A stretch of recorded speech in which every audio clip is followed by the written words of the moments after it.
Le 16 avril 2025, les agents Garrett Byrd et Billy Puckett effectuaient une patrouille stationnaire le long de l'Interstate 40 dans l'Arkansas lorsqu'une Kia Optima noire les dépassa à vive allure.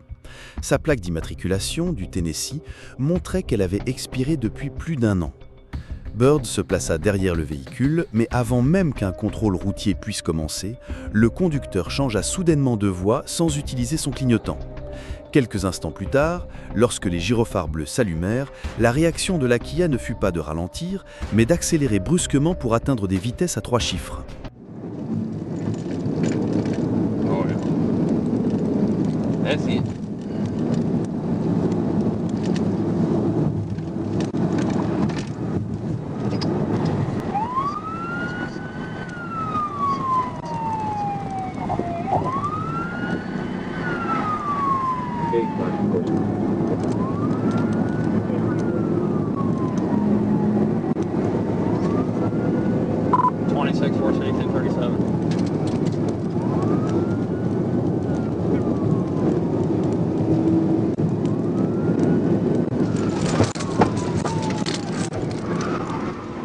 L'agent Byrd exécuta la manœuvre PIT, projetant la Kia contre la glissière de sécurité.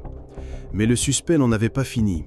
Avec le capot désormais replié sur le pare-brise obstruant complètement sa visibilité, il parvint malgré tout à ramener la voiture endommagée sur les voies de circulation. Seatbelt. We'll be up on the bridge. Yeah, again.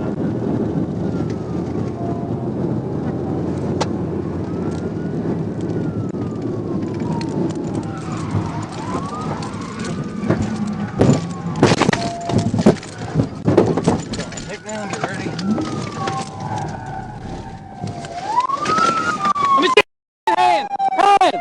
Hands! Hands! Keep his hands up! Turn around! Turn around! Turn around! Hands up! Walk back! Keep your hands up and walk back! Hands up and walk back! Le conducteur, identifié plus tard comme étant Ronald Dortch de Memphis, Tennessee, fut arrêté. Même lors de son menottage, il opposa une résistance en se raidissant et en essayant de couvrir de sa voix les ordres donnés. Une fouille confirma qu'il se trouvait seul dans le véhicule. Dortch affirma avoir pris la fuite parce que sa fille avait été blessée par balle, une déclaration que les agents ne purent confirmer. Avec un permis révoqué, aucune assurance et une immatriculation expirée, il fut écroué à la prison du comté de Kittineau sous de multiples chefs d'accusation, notamment pour fuite criminelle et refus d'obtempérer à l'arrestation. Le 16 décembre 2021, à Atlanta, en Géorgie, l'agent Agnoni Gotha remarqua une Honda Civic grise dont le conducteur était distrait par son téléphone portable. Ce qui aurait dû être un simple contrôle routier prit rapidement une tournure dramatique lorsque le conducteur, identifié plus tard comme étant Carlton McDonald, ignora les injonctions et prit la fuite. McDonald ne fuyait pas seulement une contravention. À l'intérieur de son véhicule, les agents allaient découvrir par la suite une arme de poing chargée, de l'argent liquide, de la drogue et des cartes de crédit volées, faisant grimper les enjeux dès le départ.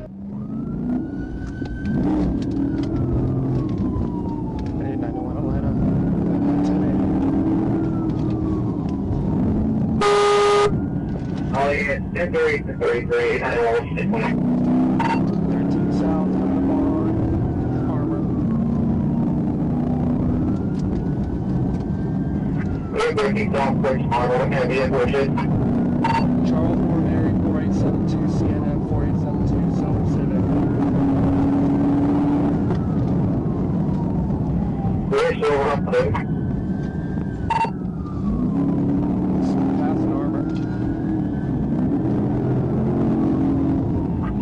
Passing Armor. Right shoulder, heavy traffic. Alors que la poursuite se déroulait vers le sud, sur la Georgia 13, McDonald zigzaguait entre les voies, longeait les bas-côtés pour dépasser la circulation dense et alla jusqu'à fouler un mur de béton avant de poursuivre à vive allure. Faisant déjà courir trop de risques à de nombreuses vies, l'agent savait qu'il devait réagir. 13 south, coming up on exit 85.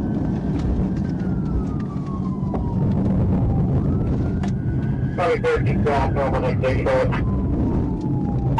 Hit the wall, hit a white van.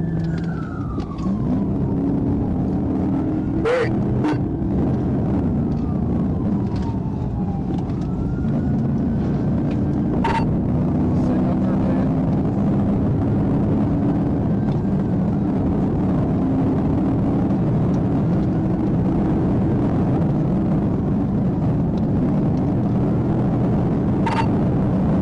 Still 13 south on East Street.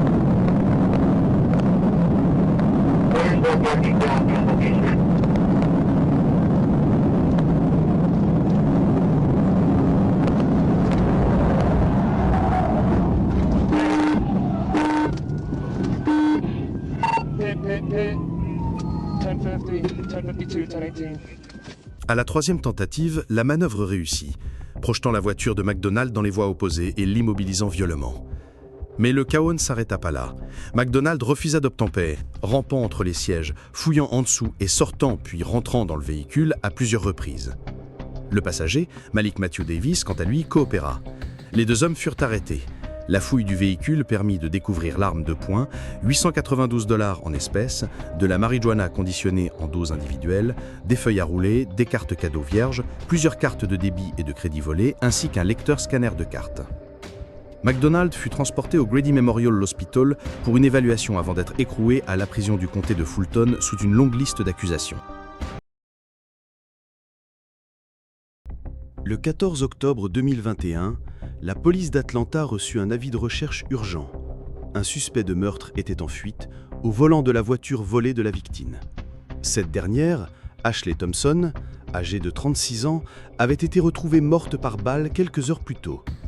Les enquêteurs identifièrent rapidement le suspect comme étant Nigel Andrews, un homme au passé violent, désormais armé, dangereux et prêt à tout pour s'échapper.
L'agent se plaça en position et exécuta une manœuvre PIT impeccable, projetant l'Altima contre un trottoir et l'immobilisant. Le suspect s'échappa du véhicule et prit la fuite à pied, mais il ne parvint pas à aller bien loin. Les agents le poursuivirent, utilisèrent un taser et le menottèrent. L'homme fut identifié comme étant Nigel Andrews, recherché pour meurtre, puis remis aux détectives de la brigade des homicides de la police d'Atlanta. Le mercredi 30 juillet 2025, à North Little Rock, dans l'Arkansas, ce qui avait commencé comme un simple contrôle routier pour un Ford F-250 ayant franchi la ligne médiane, se transforma en une poursuite à grande vitesse. Lorsque l'agent Tyler Riles initia l'arrêt sur le parking d'un magasin Hobby Lobby, le conducteur, Zachary Brinson, âgé de 44 ans, choisit d'appuyer sur l'accélérateur plutôt que d'obtempérer.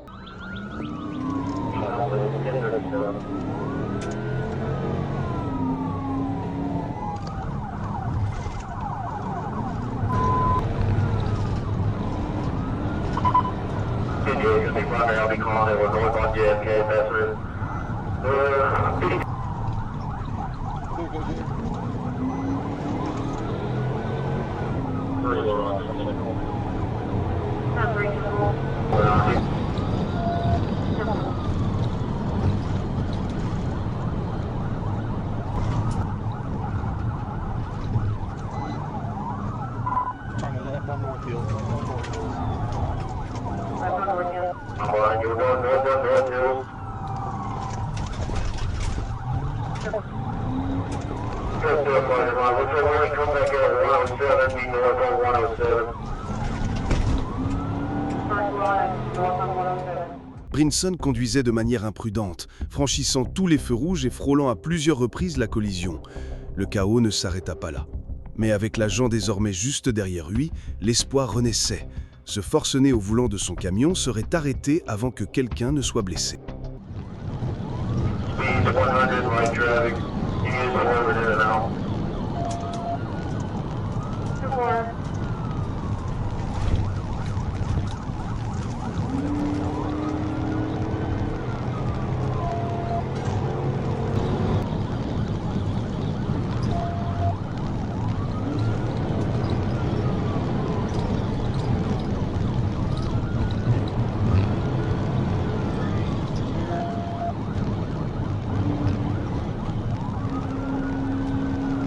Northbound on 107, passenger exit cut off speed at 8 miles. Traffic, however, they are yielding. He's leaving in and out as he could notify county.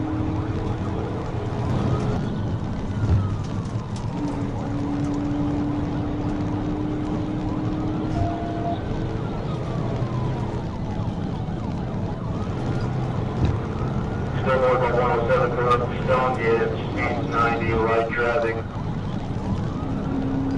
He's leaving in and out of traffic. 58 setting up for TBI.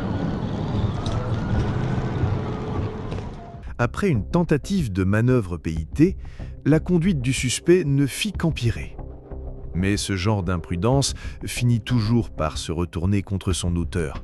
Et lorsqu'on ne connaît pas bien la zone, comme c'était son cas, ce n'est qu'une question de temps avant que tout ne se termine de la pire des manières. He is caught one vehicle going on the roadway. It's going to be a gray. Your drive, speed 95.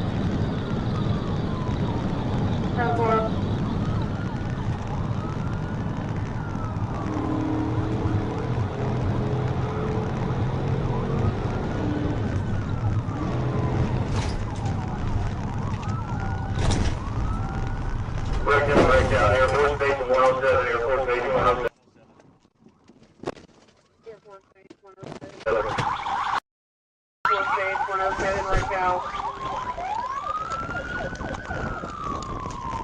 Put your hands behind your back. Put your hands behind your back. Après avoir défoncé un portail en grillage métallique à l'entrée arrière de la base aérienne de Little Rock et percuté une barrière en béton, le camion fut immobilisé.